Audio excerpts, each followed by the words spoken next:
नमस्कार और अक्षय तृतीया के शुभ मौके पर आज CNBC आवाज में स्वर्ण उत्सव चल रहा है। अक्षय तृतीया के दिन सोने की खरीदारी को काफी शुभ माना जाता है।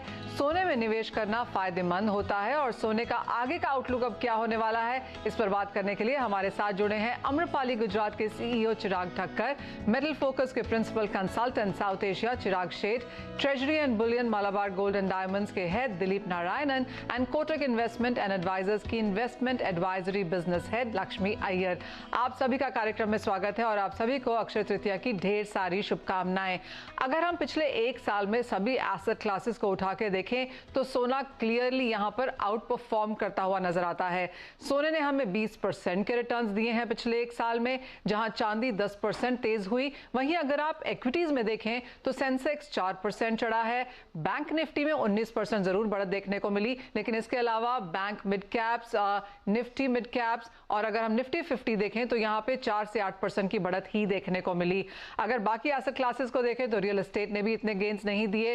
बिटकॉइन पिछले एक साल में 29% तक गिरा है। इस साल में जरूर वहां पर बढ़त देखने को मिली है और जहां तक रुपए की बात है उसकी चर्चा आगे जाकर भी होगी। रुपए में भी पिछले 12 महीने में 7.5% की गिरावट ही दर्ज हुई है।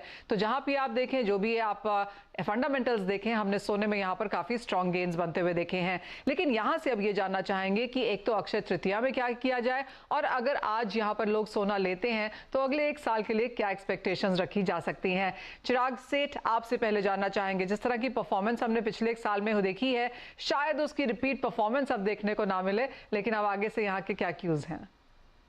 देखिए मनीषा, सबसे पहले तो आपके सारे दर्शकों को अक्षय तृतीया की शुभकामनाएं। जैसे आपने कहा कि सोना एक्चुअली बहुत ही इंटरेस्टिंग ईयर रहा है पिछले एक साल में। अगर हम इंटरनेशनल मार्केट में देखें तो हमने $2000 भी देखा है और $1600 भी देखे हैं। वैसे ही अगर हम इंडियन मार्केट में देखें तो हमने लोज भी देखे और बहुत अच्छे दाम भी देखे हैं सोने में। एक्चुअली इंटरेस्टिंग ये है कि हालांकि इंटरनेशनल मार्केट में सोने के दाम गिरे, इंडिया में उसका हमें इंपैक्ट नहीं देखना पड़ा। जैसे आपने कहा रूपी डेप्रिसिएशन, अभी भी यही एक्चुअली एक इंटरेस्टिंग ट्रेंड दिखाई दे रहा है कि इंडिया में जो सोना है उसकी चाल इंटरनेशनल मार्केट के थोड़ा विरुद्ध चल रही है, प्योरली बिकॉज ऑफ रूपी डेप्रिसिएशन। हमारा अभी भी मानना ये है कि ये जो करंट रैली आई है वो शायद अनसस्टेनेबल है। हम ये कहते आ रहे हैं पिछले 2 या 3 महीनों से ये करंट रैली अनसस्टेनेबल है, क्योंकि मार्केट फेड को ये प्राइसिंग कर रहा है कि फेड शायद 1% से 1.25% इंटरेस्ट रेट कट करेगा। हालांकि अगर हम पिछले 15 से 20 दिनों में जो डेटा पॉइंट्स आए या जो कमेंट्री आई है वो अब वापस इंक्रीजिंगली उस तरफ पे जा रही है कि शायद फेड इंटरेस्ट रेट कट नहीं करेंगे, शायद एक और हाइक होगी और फिर फेड इसको होल्ड ऑन कर सकता है at least 4 to 5 months in the second half of the year. So हमें अभी भी लगता है कि ऊपर में सोना अनसस्टेनेबल है। शायद यहां से इस साल के अंत तक थोड़े और नीचे के दाम दिखाई दे सकते हैं और फिर अगर किसी को निवेश करना है तो सोने में निवेश कर सकते हैं। लेकिन चिराग, अगर हम सोना देखें तो वो यूजली 6 महीने, 1 साल, 2 साल के हिसाब से नहीं होता है। स्पेशली भारतीय बाजारों में तो लोग हमेशा लंबे समय के लिए ही सोना लेते हैं। तो अगर कोई इन्वेस्टमेंट बाइंग करने चाहता हो अगले 2, 3, 5 सालों के लिहाज से, उसके लिए क्या राय है? देखिए, अगर किसी को लॉन्ग टर्म इन्वेस्टर है तो मैं ये हमेशा कहते आया हूं कि अगर आप लॉन्ग टर्म इन्वेस्टर है तो आपके पोर्टफोलियो में 5 से 10% सोने का अलोकेशन हमेशा होना चाहिए।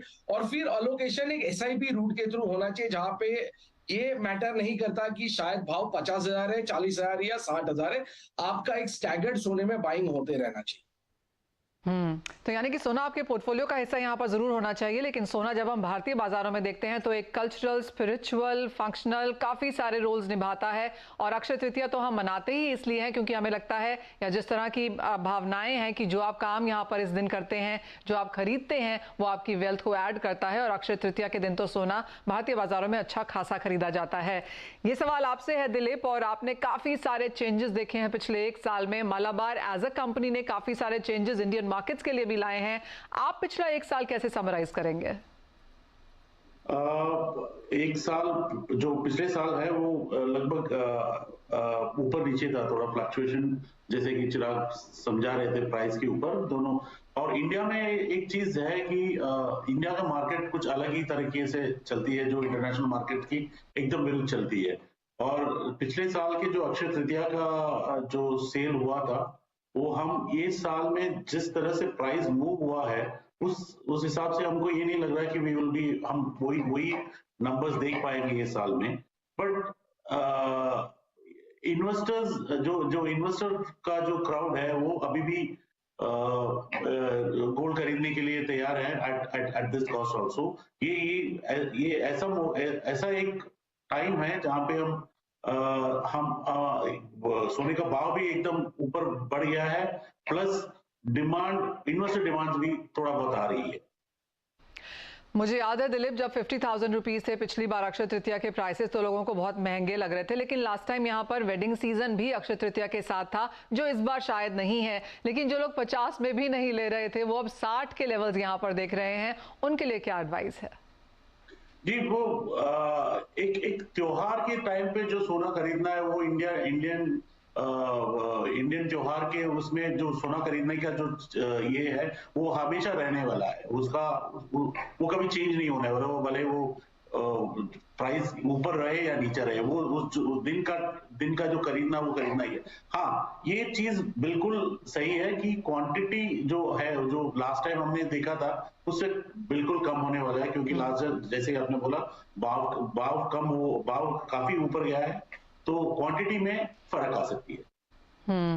क्लियरली। चिराग ठक्कर, ये सवाल आपसे है, और खरीदारी शायद कम हो, जैसे कहा गया वेडिंग सीजन भी नहीं है, लेकिन काफ़ी सारी अपॉर्चुनिटीज़ यहाँ पर ज्वेलर्स अब इस दिन के लिए लेकर आए हैं।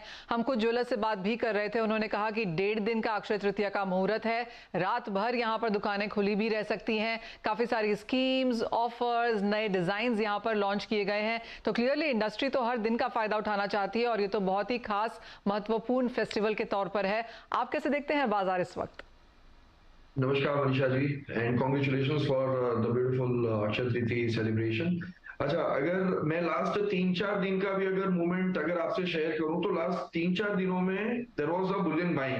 मतलब जो आज से 15 दिन पहले जब अपना मार्केट, जो घरेलू मार्केट है, वो जब $15-20 डिस्काउंट पे चल रही थी, वो आज जाके $5-8 डिस्काउंट पे ऑलरेडी मार्केट आ चुकी है। तो ये अक्षय तृतीया के पहले अगर ये हो रहा है, तो उसका मतलब ये बिल्कुल माना जा सकता है कि बिल्कुल मार्केट प्राइस सेंसिटिव है, but at the same time Akshaya Tritiya जैसे माँ लक्ष्मी को घर पे लाना, उस हिसाब से इसको देखा जाता है। तो उस हिसाब से इतनी ज्यादा बाइंग नहीं है, पर इतनी कम भी बाइंग नहीं है जो आज से हम 15-20 दिन पहले एंटिसिपेट कर रहे थे कि इस बार एकदम कम बाइंग होगी। इस हिसाब से बिल्कुल भी नहीं दिख रहा है। At the same time we are expecting के ये जो रेट्स जो अभी जो करंट लेवल्स हैं, ये यहाँ पे सस्टेन करेंगे, यहाँ से नहीं इतना ज्यादा जल्दी ऊपर भाग जाएंगे या ज्यादा जल्दी नीचे आ जाएंगे। But at the same time मुझे पर्सनली लगता है कि ये लेवल्स पे अक्षय तृतीया की बाइंग बहुत अच्छी होने वाली है, जो आज शाम से शुरू होके कल रात तक, लेट नाइट तक जो मुहूर्त के जो टाइमिंग है उस पे।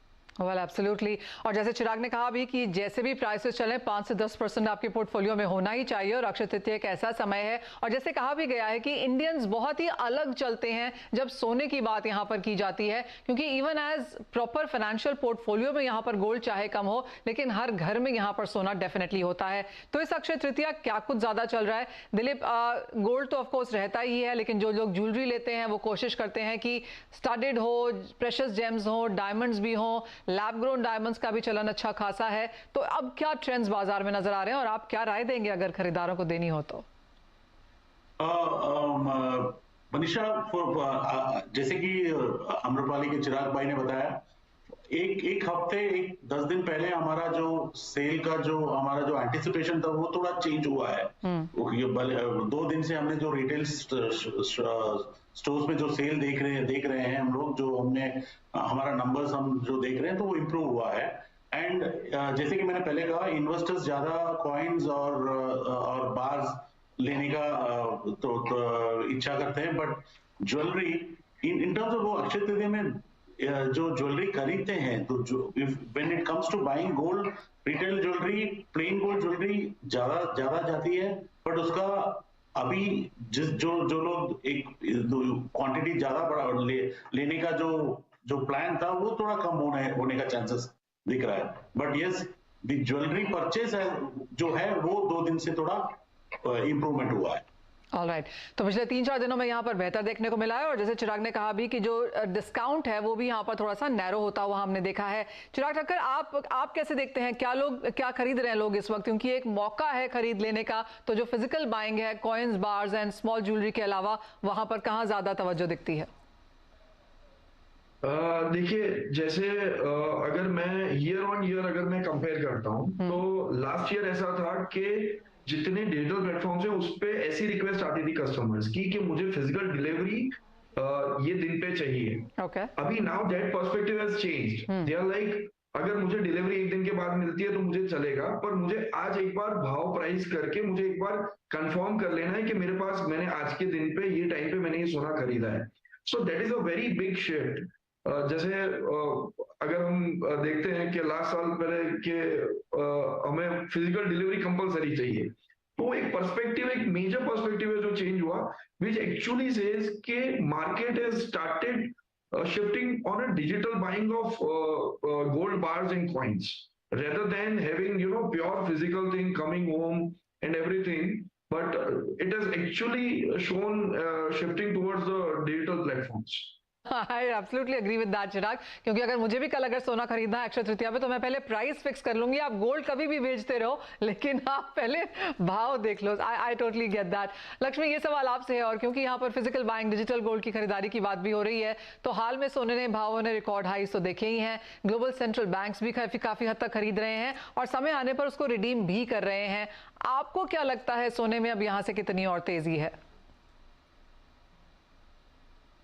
देखिए, जब रेट हाइक होता है यूजुअली डॉलर की मजबूती बरकरार रहती है, लेकिन इस हाल में यूएस जो है एक अंदाजा या लक्षण दिखाई दे रहा है कि शायद मई की पॉलिसी के बाद एक इंक्रीमेंटल जो स्टांस है वो थोड़ा नमी की तरफ रहेगा। हालांकि रेट हाइक शायद बरकरार रहेंगे क्योंकि वहां पे महंगाई काफी तेजी से बढ़ रही है।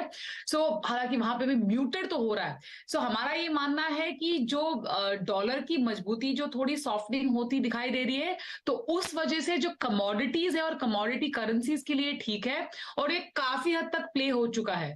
तो यहां से आगे चलते हमारा ये मानना है कि जो इंक्रीमेंटल अनसर्टेनिटी एलिमेंट की वजह से सोने में तो खरीदारी देखने को कम मिले, पर क्योंकि अगर आप देखो पिछले एक साल में, हालांकि पिछले क्वार्टर में भी अगर आप देखोगे तो जो विश्व भर की जो सेंट्रल बैंकर्स है वो सोने की खरीदारी कर रहे हैं, तो उस वजह से एक एंकर आ सकता है कि जो जैसे सोने के दाम घटते जाएंगे आपको एक एंकर मिलेगा। तो नियर टर्म में थोड़े कंसोलिडेशन के बाद हम एक्सपेक्ट कर सकते हैं कि अगले 12-18 महीने में भी यहां से शायद सोने के प्राइसेस ऊपर ही रहेंगे। जी हाँ, वो एक चीज है जो सभी लोग अग्री करते हैं कि यहाँ से तेजी अगले अक्षय तृतीया तक तो आपको डेफिनेटली देखने को मिलेगी। काफी सारे इस तरह के विकल्प हैं। लेकिन लक्ष्मी, एक और सवाल आपसे, आपके हिसाब से सोने में निवेश का बेहतर विकल्प क्या है? क्या वो गोल्ड ईटीएफ्स है, सोवरेन गोल्ड बॉन्ड है जहां पर हमने अच्छे खासे रिटर्न्स आते हुए देखे हैं, टैक्स के फायदे भी यहाँ पर हैं, लिक्विडिटी के लिहाज से आपको ईटीएफ यहाँ पर बेहतर दिखता है, क्या देखती हैं? और आप और कुछ आप कहेंगे थोड़ी डिसअपॉइंटमेंट है क्योंकि हमने सोवरेन गोल्ड बॉन्ड की एक नई ट्रांच इस बार अक्षय तृतीया पे आते हुए नहीं देखी? डेफिनेटली ज्वेलरी तो मैं बड़ी फैन नहीं हूं, आपकी बात एकदम बराबर है, लेकिन जिनको सोना पहनना है वो तो सोना ही खरीदेंगे। लेकिन आज की तारीख में जो पेपर गोल्ड है, जैसे सॉवरेन गोल्ड बॉन्ड्स हुआ, गोल्ड ईटीएफ रहा, ये एक बहुत ही अच्छा सौदा करने का एक माध्यम है। एक चीज बताना चाहूंगी कि जो गोल्ड ईटीएफ्स है वहां पे ना टैक्सेशन में थोड़ा अंतर रहेगा अब आगे चलते हुए, क्योंकि उनको इंडेक्सेशन जो है उसका फायदा नहीं मिलेगा। तो अगर आप देखोगे तो उसके तौर पे सॉवरेन गोल्ड बॉन्ड्स जो है काफी सौदा ठीक लगता है, लेकिन लिक्विडिटी के हिसाब से अगर आप देखोगे तो आज भी गोल्ड ईटीएफ्स ही बरकरार रहेगा इन terms of vehicles of participation. Actually वो सवाल मेरा यहाँ पर चिराग सेठ से भी है। चिराग, जिस तरह से गवर्नमेंट की मूव्स आई हैं टैक्सेशन, इंडेक्सेशन वगैरह को लेकर, बाजार में ये एक चर्चा है कि जैसा भी फाइनेंशियलाइजेशन हम गोल्ड की जो बात करते हैं, लेकिन इसका एक पुश हम यहाँ पर फिजिकल बाइंग की तरफ आता हुआ देखेंगे। अब देखिए ऑब्वियसली फिजिकल बाइंग, अगर आप प्योर मार्केट साइज देखें तो फिजिकल बाइंग 160 से 200 टन के आसपास हर साल होती है। अगर हम सॉवरिन गोल्ड बॉन्ड में निवेश देखें तो अराउंड 100 टन के आसपास ओवर द लास्ट 7-8 ईयर्स जो सॉवरिन बॉन्ड चलते आ रहे हैं 100 टन हुए। और जबकि 15 साल से ईटीएफ है, तो आप देखिए तो ईटीएफ में 35 से 36 टन सिर्फ निवेश हुआ है। तो उस हिसाब से इंडियन मार्केट में जरूर फिजिकल बाइंग जो है वो नंबर 1 रही है, क्योंकि वो किसी भी कंज्यूमर को डुअल रोल प्ले करने में मदद करती है। एक तो वो उसे जब चाहे तब ज्वेलरी में कन्वर्ट कर सकता है और जब चाहे तब वो लिक्विडेट कर सकता है। दूसरी बात, बोथ सॉवरिन गोल्ड बॉन्ड और ईटीएफ को लेके अभी भी इंडिया में थोड़ी बहुत मैं कहूंगा फाइनेंशियल लिटरेसी अभी भी बहुत ज्यादा लिमिटेड है, और इसीलिए ये दोनों माध्यम में जो निवेश आते हैं वो ज्यादातर अर्बन सेंटर से आते हैं, ना कि रूरल कम्युनिटीज से या टियर 3 टियर 4 सेंटर्स। एब्सोल्युटली। तो एक छोटा सा ब्रेक के लिए रुकेंगे, जब लौटेंगे तो यही जानने की कोशिश करेंगे अपने सभी एक्सपर्ट से। तो अगर आज आप सोना ले रहे हैं तो किन चीज़ों को आप देखें, क्या है यहाँ पर लेटेस्ट ट्रेंड्स और किन चीज़ों पर आपको नजर रखनी चाहिए।